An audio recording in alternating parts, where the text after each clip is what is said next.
Listener discretion is advised. This podcast may include profanity and discussion of sensitive topics. Any opinions expressed are those of the speaker and do not reflect the opinions of any other person or entity.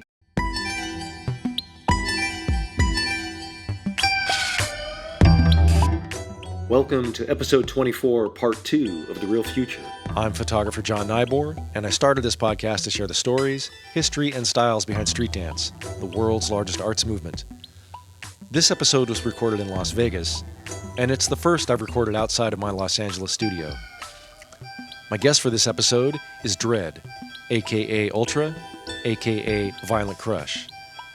Dread is part of the CCFFK Krump fam, a member of the Outlaws of Havoc freestyle crew, and is one of his generation's best Krumpers.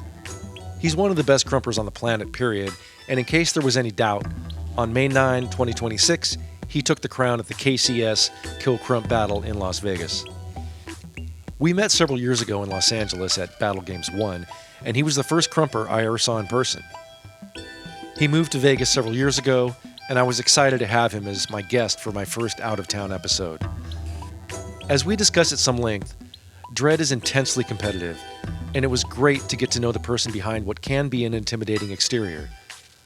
We talk about his journey, and it has been a journey, through Krump culture, about Krump's increasing popularity, and about living with cystic fibrosis and how that drives him to push so hard as a dancer. In fact, we talk so much that I split this episode into 2 parts. So let's get into the second and final part of The Real Future with Dread. I think our creators and the people who were kids when they built this did not know they were building such an important tool for the days that we are in right now. I don't think they knew that. But I do agree that when people do see it, oh yeah. Because first the energy charges you up and you feel like you want to do it. You'll shake, you'll vibrate, your heart will beat fast because the energy is literally doing this. And then you see the community, the yells is just encouragement. We're all in agreement. Go harder. Go further, go higher. And the more they cheer, the more that power goes, the longer and higher you can go. And I think the most important thing about that communicating to everybody is because it just makes everybody want to do it. Like I want to get that. I want to get there. How do you get there? You got to start here. Is there any way for me to skip that? No, you can't. Because if you skip, how are you going to know what to do, how to enjoy it, and how to stay there as long as possible? I think it is such an important thing, like you mentioned, like the societal pressures and stuff, life every day, day-to-day things. But that's how the dance was built. Like, if anybody wanted me to explain it, like why or how, it's like that's how the dance was built. The dance was built to be like that. It was built by everyday pressures, everyday deaths, everyday joys, everyday things built this to be a powerful tool for everyday use. It's all in the power of the person that wields it. Literally. Did you come out of a church background, or did you? No. But you do see this as being connected to church, or some of the things you're saying. That's why I'm asking. I see it. I see it for myself, and this is just me. For me personally, Krump is a whole entity. It is a whole energy. It is a whole presence. It is a presence you can have communication with. It is a presence that carries you, sticks by you, makes you confident, makes you strong, makes you smart. It makes you so many positive things. The dance itself, I do feel like the people who were blessed to create it did receive it from a higher power. But I can't personally say it came from this or that or this, or it's meant for this or that. Because then that negates every person who doesn't come from a church background, who just genuinely loves the dance. I don't agree with that. However you see it is how you see it, and however you communicate with it is how you communicate with it. Mm-hmm. Me, I communicate with it, and I feel like with me, it was given to me from him. Mm-hmm. Why? It's kept me alive. It's taken me around the world. It's helped me meet numerous people. It's helped me compete with the very best. It's helped me push my physical limits past what any person with my illness or any person that would have the life that I have. It's pushed me past that. And every time I hit a glass ceiling, Krump has been one of those things that's been able to help me break it.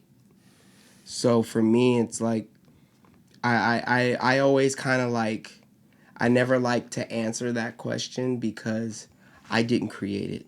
So I can't say if it's for church, if it's not for church. What I can say is, for me, it is my church. For me, it is my connection with him.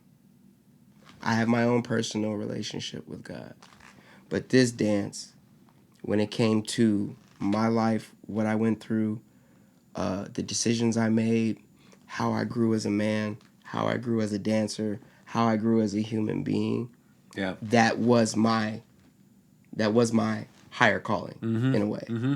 So I choose to look at it like that, and I always do my best to be open-ended when it comes to that, because not everybody is like me, and not everybody is going to be able to receive in the way that I may be able to receive it.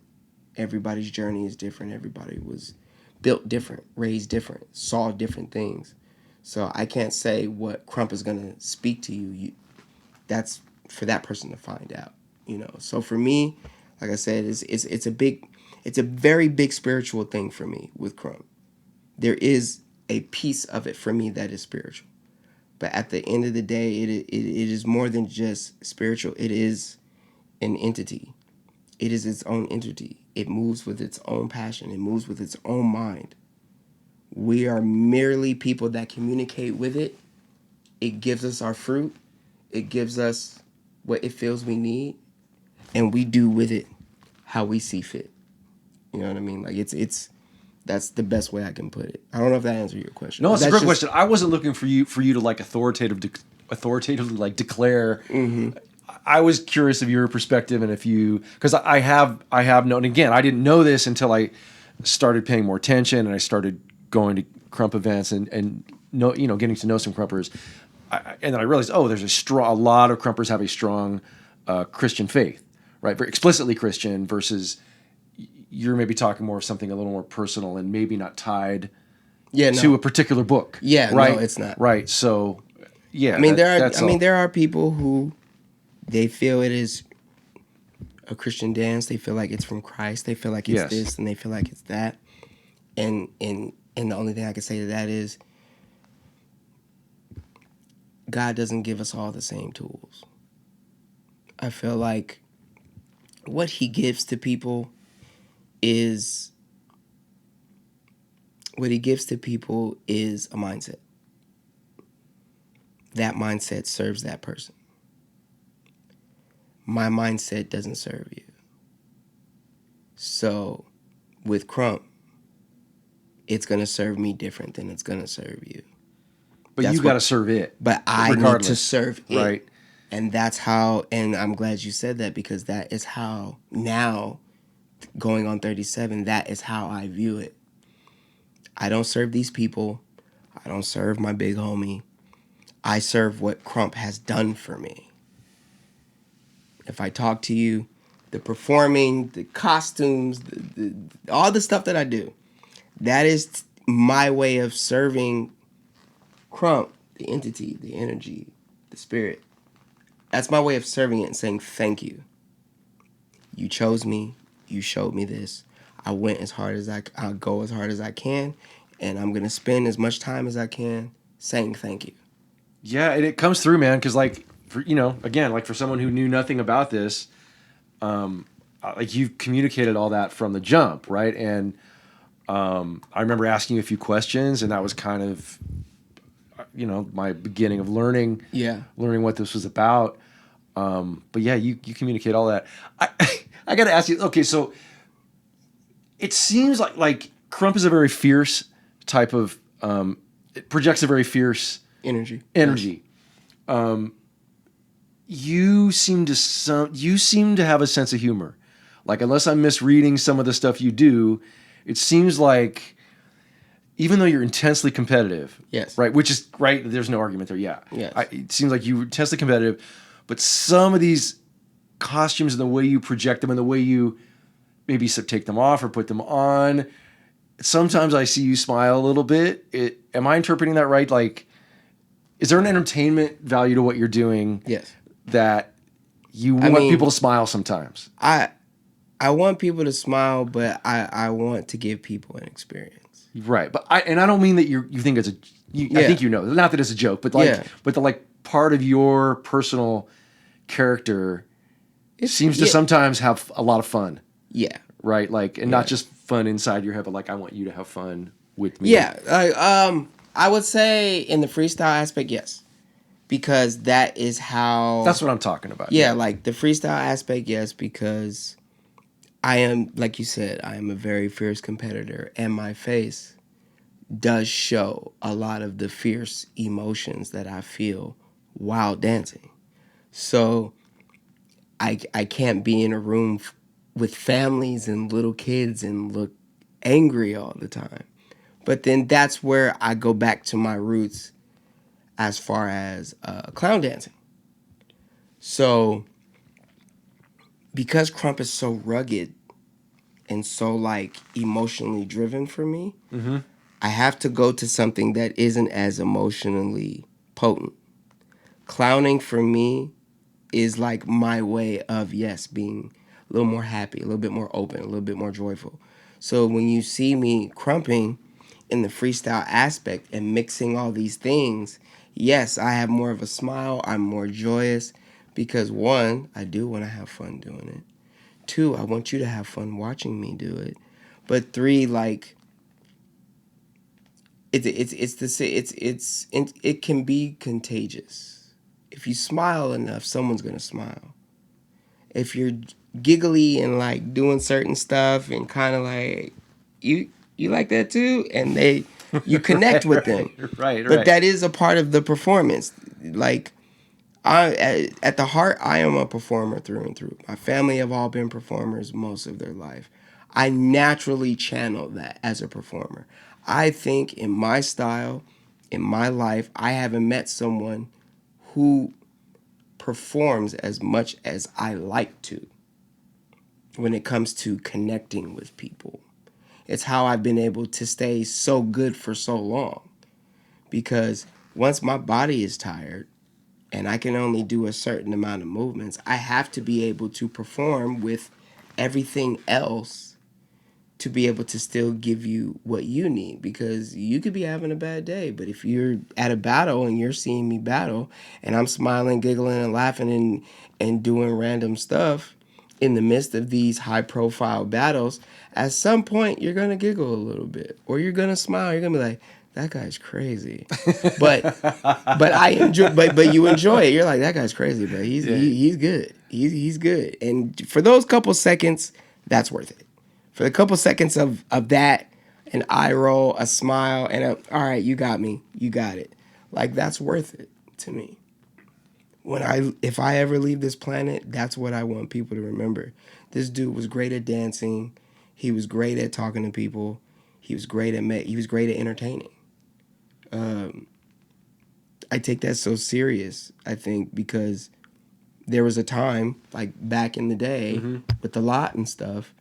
I don't know if you remember when Soul and Jade, and they did the 2v2 in the Bonnie and Clyde, and Don Campbell Locke was a judge. Keep going.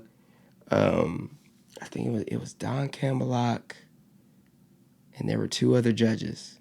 And I think Soul was a DJ. I think he was the DJ, but he was throwing an event with the nice lady with the reddish hair. You mean Madeline?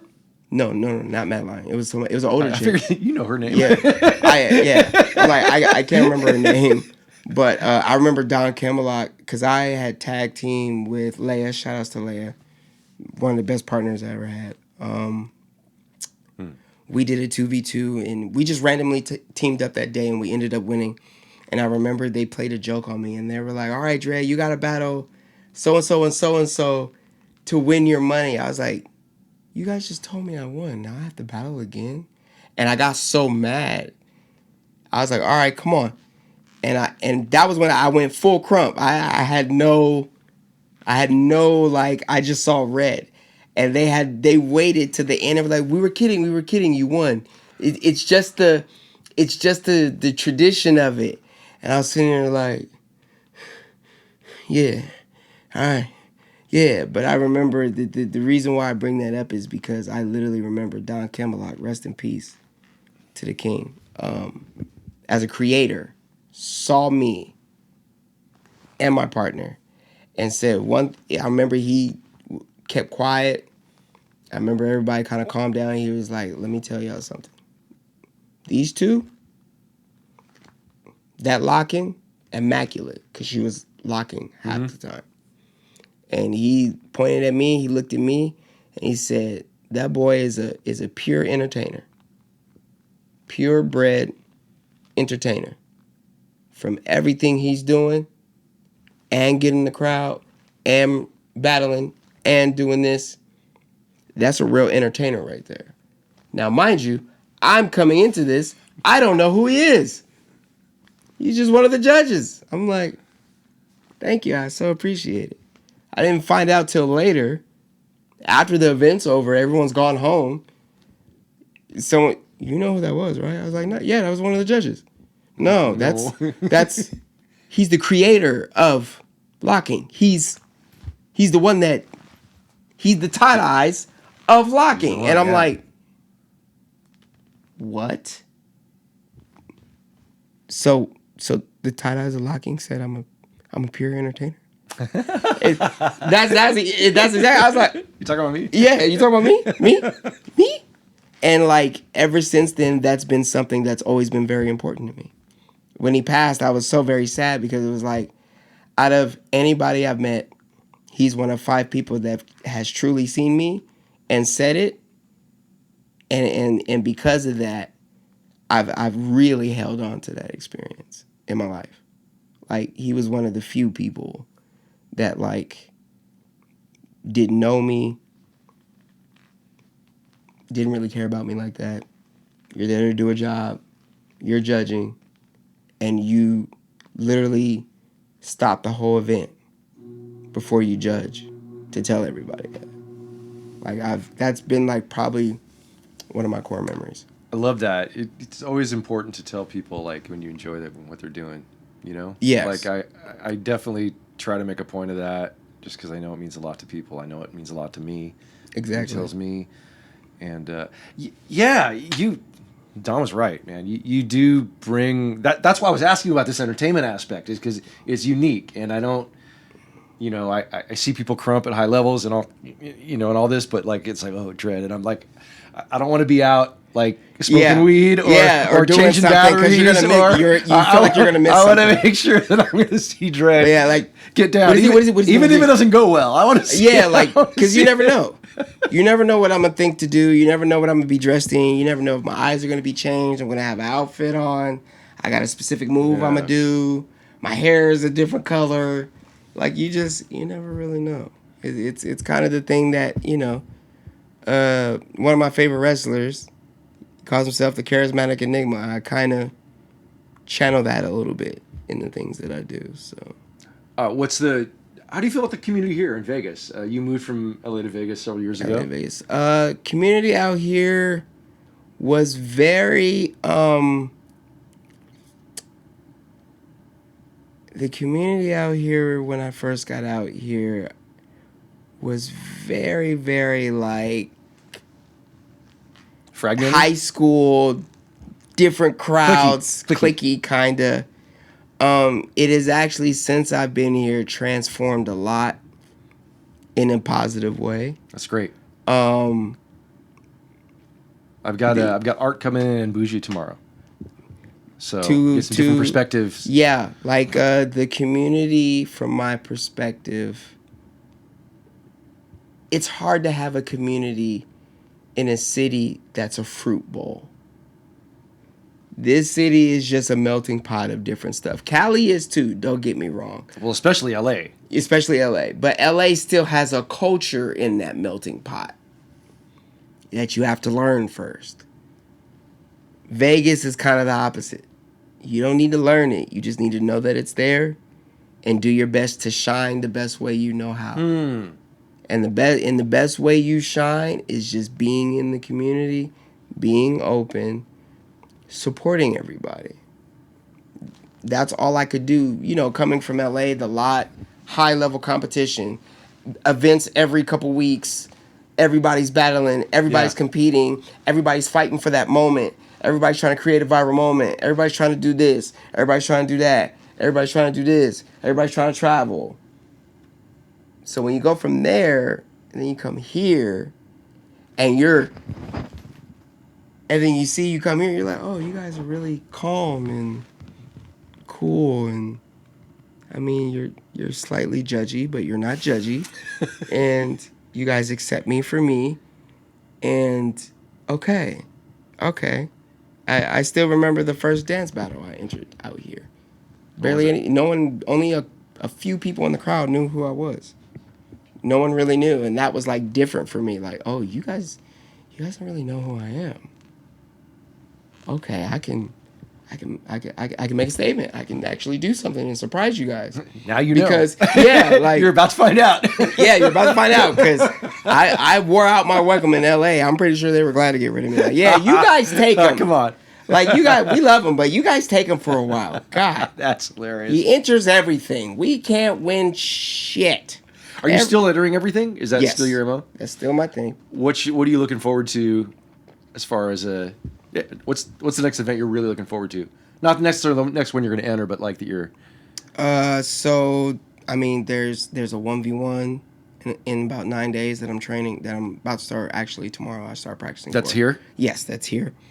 And then Red Bull, March 21st. I'm gonna try to see how far I get in that one again. I'm really excited for the Krump event, May 9th. It's Kill Krump is presenting it. It's my big homies crew. Shout outs to KKs. We got a lot of great premier battles. We have Eyes versus Crush, Proof versus Rapture, Joker versus Oxy. This is the May 9th. These are the May 9th battles, okay. Yeah. And then they have the premium KCS Krump tournament. They're looking at almost 200 people signing up for that. Ooh. With a good prize pool. It's $60 to come in and watch. It's probably going to be around the same price or a little bit less to enter the tournament. Does that money go back to the dancers through the purse, or at least to the... I think it goes to the organization because all the dancers are being paid. That's awesome. I'm very much like this whole the artist not getting paid. Mm-hmm. Like, sure, it's great to have community and just go dance, but for the people who are serious about this and are truly artists, I mean, you know, all artists are suffering from this, right? And have forever, but it seems just like since COVID, they've really been suffering. It ramped it up, right? And I also don't want to see people like the next you, right? Like somebody who's 15 and only has $10. I don't want to see them not to be able to get into an event. But on the other hand, it's like people got to throw down so people can get paid a little bit. Yes, because yeah, like I don't know, like I've never figured out myself how to make a living as an artist, right? Like I've always had just like regular jobs, and then I keep at it, like I ain't giving up, but I've never been able to translate this, and you know that's on me. That my point is not that I'm a victim here, but I think dance, you know, since I've I entered this community about 9 years ago. It was my 10th year as in photographing and learning about the street dance community. And the ratio of, again, for people who like yourself, yes, or like Slim, or you name it, right? Yeah, like the ratio of work to ability to get paid is like way out. It is, especially since people like most bands are boring, and most bands aren't getting paid either. But there's a clear pathway. yes, right. There's a clear pathway. Like at least there's a way to like publish something and get something from it, and like. For dancers, it's just way out of whack. So I'm glad that you're all getting paid. Yeah, is my point. Yeah, like getting paid is really hard because in these types of situations and these days and events, like you really have to be able to show your value. And talent does go a long way. But how you're marketable or how you're perceived is a big thing now, too. You mean you have to show your value as a dancer to get paid? What do you mean by that? You have to show your value past being a dancer. Like, you can't just pay me so I can come and compete. It doesn't work that way anymore. Probably in the beginning it was okay. But, like, how can I put it? It was for dancers all around too. So what would be the value add to put it in like, yeah, like the value added terms? is it like in commercial terms it's who you are and how you are. And like for me, I mean, if I'm just going out on a limb, let's say I book you to film a dance event. And you say I need $1,600 to film your event, edit it, get it ready for you, all of that stuff, right? For one day of work, 8-9 hours, filming everything, getting B-roll shots, getting photography shots, doing this, that, and the third. I got one other person helping me, $1,600, right? Not necessarily realistic, but let's just say for theoretical. Yeah, but it's way more than one day of work, right? As you know, because there's the filming, and then there's the hard part. Yeah, then it's the editing and make sure everything's right, distribution, formatting, all that. Yeah. So let's say that's your price, and I say, oh, okay. And then the day comes, you're late. Oh yeah, you didn't get enough sleep. Batteries are always dying. You left one camera that you really needed at home. Yeah. You don't have any lights, or you have lights, but they're kind of, not professional looking. You don't look professional.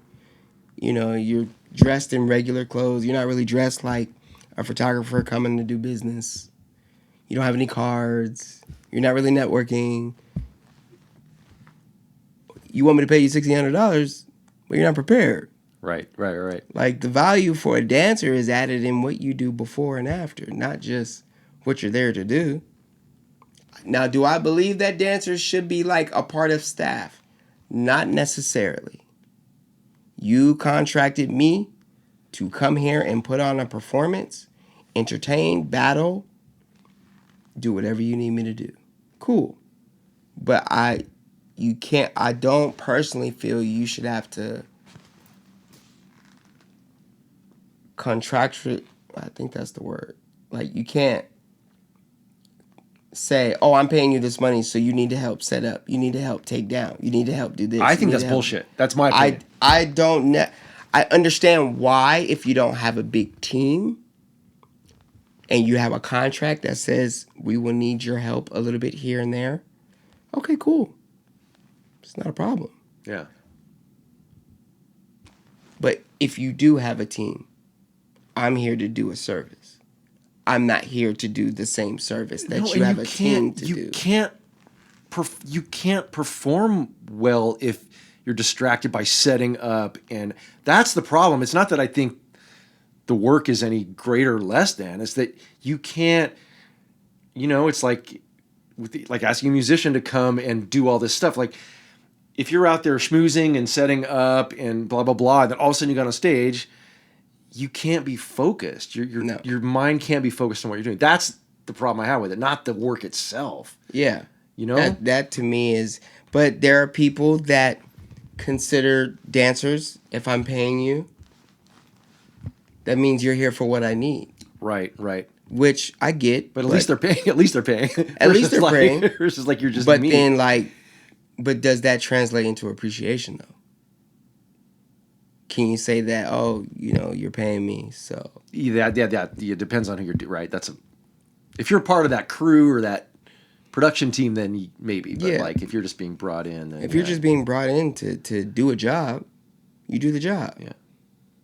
And then how upfront are they? Are they like, you sign the contract, then you get there, and then they tell you all this stuff? Or is it like, hey, listen, I know this isn't much. Here's what we expect of you. Take it or leave it, which is... I think more of that communication could be had. Yeah. In all around. Like, if you're saying you need me to come and do this and do that, okay, cool. If you tell me ahead of time, then I know what I'm getting into. If you don't tell me ahead of time and you're telling me you're paying me this money and then you're looking at me like, well, why are you just sitting around? Yeah. I'm talent. I need to be like... I need to be in the zone. I need to make sure that I'm 100% ready at any given moment. That's why they have green rooms. Yeah. That's why. They have back rooms for people to sit, get ready, dress up, do whatever they need to do.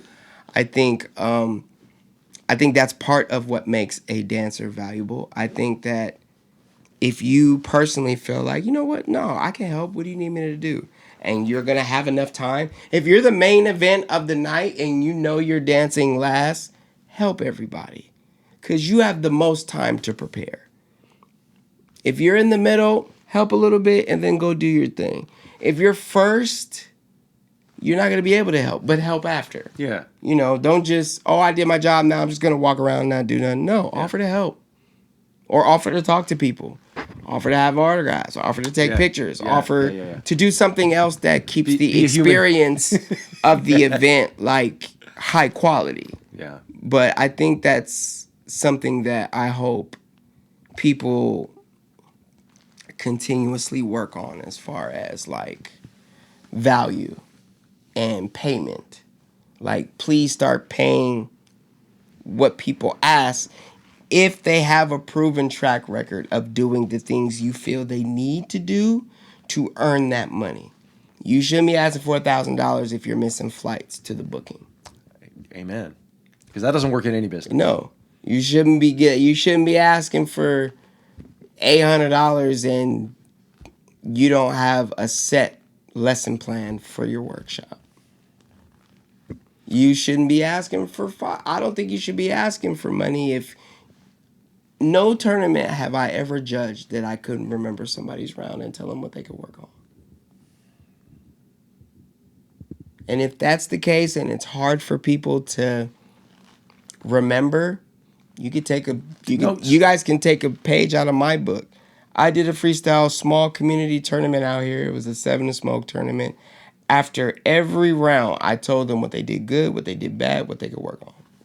I did it every single person. And the Bougie, it was Bougie's event. Mm-hmm. Bougie was like, bro, that was so different, but so great because everybody felt like... Everybody wants that. Everybody felt like, if I made it, I know what I did good. If I did make it, I know what I need to work on. I'm cool. And people actually stayed a little bit longer for the event because they knew and they were interested in seeing the people who actually made it, what they were going to do. Because just because I tell you what you did good and what you did bad doesn't mean that you don't try to figure out a way to work on it or turn it into a positive in the battle. Mm-hmm. It just means for your prelim round, this is what was great, this is what wasn't great, and this is what was good. Okay, so the things that aren't great, you got these rounds and this 7 to Smoke to change it, make it better. That is value for sure. It gives a level of value, not only as the person doing the judging, but to everybody else. And then guess what? They're gonna want you to judge more. You know why? Yeah. Because he actually gives feedback. Hey, this was great. Work on this. I think this, you kind of, in the moment you lost it, you kind of got lost. You got it back in the end, but that moment of losing, you got to work on when you start getting like blank-minded like that, you have to find a movement or something to go into for you to be able to snap yourself back out of it. And why violence? Why is that your descriptor? Part of it comes from me always being angry and always feeling violent most of my life. And part of it is because as I joined the Krump family that I joined, and that is my rank, I've really become invested in finding different faces of what violent could be. Okay. Acts of violence can be passion. They can be passionate. They can be sad. They could be, you could be happy, maniacal, and do something. Like there's different emotions, but violence to me has a certain beauty and a certain calm and a certain calamity to it. So because it has all these things, and it also makes sense for your POV, your point of view is my path of violence. So it's a double entendre kind of thing. So I want to figure out a way how I can take the basics, the foundation that is Krump, and with these eyes, this path, help you find your sense of confidence and your sense of, I don't want to say aggression because not everybody is aggressive, but that direct energy intention. I want to be able to actively help people, regardless of dance style, be able to not only learn Krump, but to be able to take Krump energy and put it in any style they do. Themselves, yeah. When did you or I don't even know if do you feel like you've learned how to leave that energy on the floor, right? Versus what you were just talking about, where it stays with you. Yeah. When because I'm so competitive. I'm more about what I did or didn't do, or did the judges really get it, or if I still go there. I still go there a little bit, not as bad as I used to, because I've had to do a lot of soul searching and maturity and really rebuilding, rebranding myself as a human being, not just a dancer. But now, for the most part, I try to do so much that I don't want to say I won't. I don't want to say leave it on the floor because that's what everybody says. But I try to do so much that when I think about it later, I'm satisfied. When I think about it, damn, yeah, that round was good. I could have did this, but man, that round was cold. Yeah, that round was good. If I get to see it on footage and I like that. It's so hard to get to that. Yeah. It's so hard to be okay with your own artistry. Even just hearing yourself talk is weird. Yes, it is. For most people, including myself. Do you watch footage of everything, or do you select? If you go to, you know what I mean? Do you watch all your rounds, or do you just select? I watch all my rounds, and then I look at the ones that really speak to me the most, and that's anything. Anytime you see me post something, I probably went over that video about 10 times. Oh, okay. I probably went over that video 10 times. I looked at it 15 seconds by 15 seconds by 30 seconds by 45 seconds. I break myself down. But I watch video. You can take that too far, can't you? I imagine you could beat yourself over the head with. No, I mean you can, but that's something that I wish I could help people with. It's don't beat yourself up. Look at it. What did you do? What didn't you do? Okay. No, what do you like that you did? Okay, now cut that part out. You can post that. But the stuff that you did that you didn't like, how do you want to change it? What do you want to do with it? Okay. Sometimes you don't have time because you're in a battle. Or it's all right, next round, I think people want that straightforward. You're very straightforward with this language. And I think people would really respond to that. I think not trying to talk around it or just no, here. It's not bad. It's okay. Yeah, it's Sometimes you're not good. Yeah, sometimes there are times I'm not good. Sometimes you're not good. It's okay. I'll win a battle and I'm like, oh, I don't think I won that. I wasn't good. Yeah. I was good, but I wasn't my good. You know what I mean? But I think a lot of people are straightforward. I think they don't know how to be compassionate with being straightforward. It's very easy to be an asshole and be straightforward and just tell you. But it takes a certain kind of individual to be like, hey, this was good. This wasn't good. Don't beat yourself up though, because it was good. It just wasn't your best. Now, what you can do is this, and this with that same thing and change it and see if it turns out better. Yeah. But that would take a highly emotional, intelligent, mature person to be able to look at something that you're doing and not beat you up about it, tell you that it's bad, reinforce you how it could be better, guide you and tell you which way to go, and send you on your way. I don't have to overly love you. I don't have to overly act like it's good. I just have to tell you, like, hey, this wasn't exactly the best decision, but at least you're comfortable making decisions. So now, how would you change this decision? What would you change? What would you make different? I would do this different. Okay, so this next round, do it different. See how it feels. See what you like. Like a coach. That's what coaches do. Yeah. A good coach knows how to tell you, talk crap, reinforce you, send you on your way. Yeah. And you'll be like, I love Coach. He gives it to me straight, but then he kind of makes it better, and then he sends me on my way. And then I go and I do it, and then it's good. Like, I feel like that is something that dancers could really benefit. Well, I can't wait to, when you figure this out, it's going to be great. And it's day by day for me. It's got to be. Because in Krump, I've been in Krump almost 23 years. I've been successful in it since 2014. It's a long time. So now I'm 12. I would say half of those years was trial and error, constantly practicing, 6 to 7 hours a day, 5 to 6 days a week. Like, I did all that, and then 2014 happened, and then I went again, and then I was going, and then I hit a glass ceiling. Then COVID happened, and I was going every day in my garage, online tournaments, doing this, sessioning here, going here, staying away, practicing every day, no matter what. Yeah. You know what I mean? And I did it.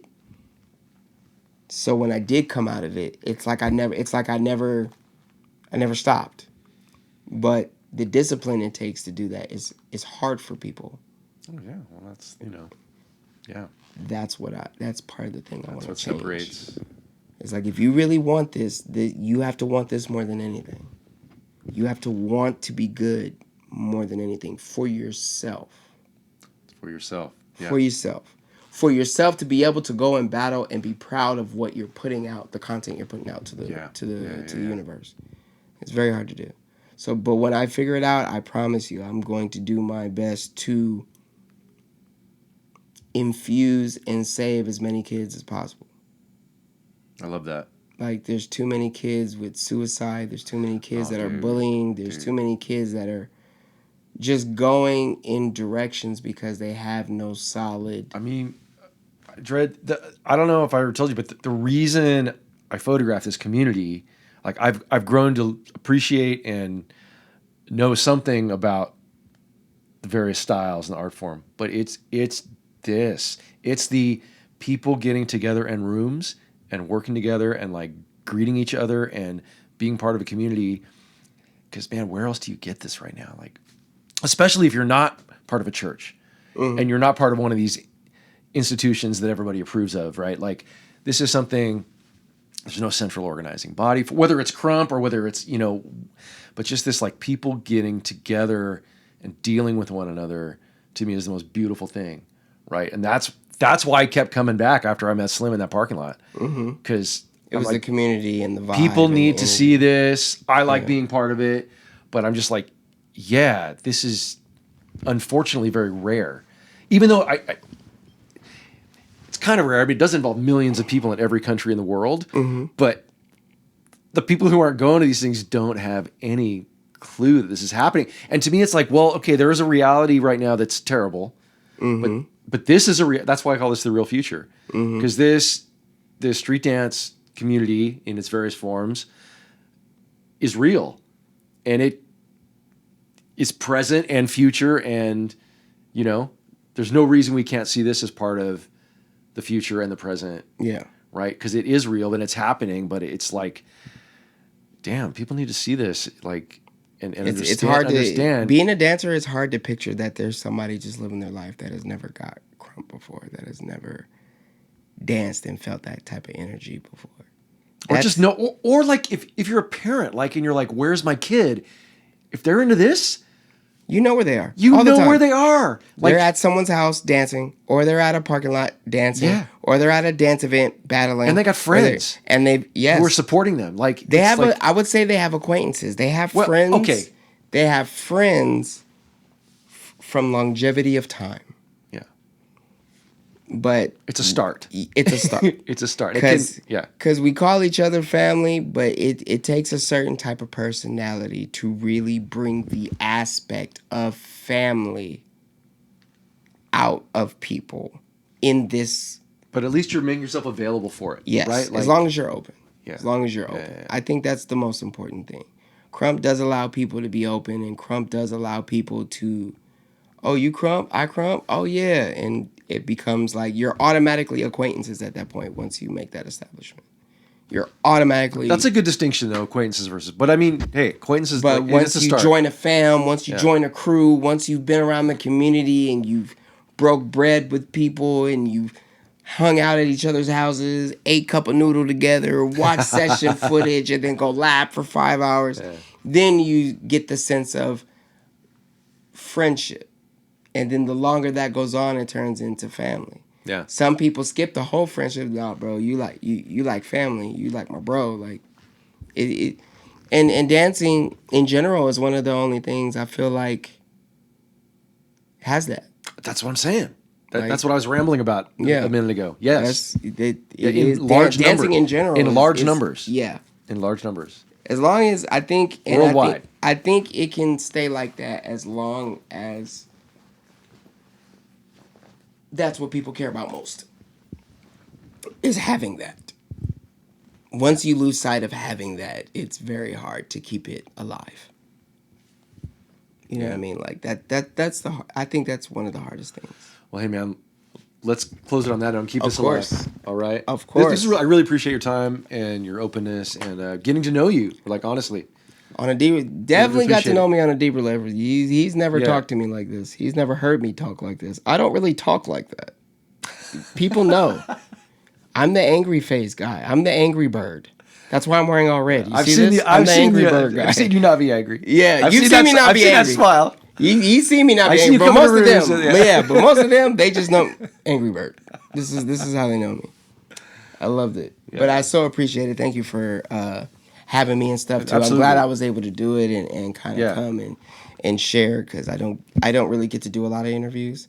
So like I really try to, like you said, be open, but also just be like, hey, you want me to come and talk? You want me to come and do this? Like, and I just appreciate the platform, and hopefully you guys will see me soon at some type of event. Yeah, well, you named a bunch of them, so. Yeah, come see me at one of those. I will be performing, doing something crazy. Shout outs to my crew. Shout outs to my friends. Shout outs to Crush, CCFFK, all my guys. Shout outs to my partner Go. I love you. And yeah, man, I'm gonna go home and eat chicken enchiladas now. Nice. I'll see y'all later. All right, take care. Thanks again. That concludes the second and final part of episode 24. Make sure to check out the first part if you haven't already. Thanks to Dredd for being my guest, and thanks to you for watching and or listening to The Real Future, a Nyboer photography production. Video is available on YouTube and Spotify, and audio only is available at just about every other podcast outlet, including Apple, iHeartMedia, and Pocket Casts. The Real Future is dedicated to the LA street dance community and the culture as a whole. Keep moving and join me for the next episode.